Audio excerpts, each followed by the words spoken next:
విదేశాల వనితలకు సారెపోసి పంపేది, భారతీయ సంస్కృతిని సగర్వంగా చాటేది, మన జాతీయ జెండాకు సమానంగా నిలిచేది.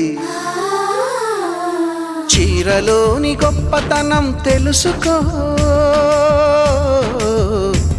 ఈ చీర కట్టి ఆడతనం పెంచుకో.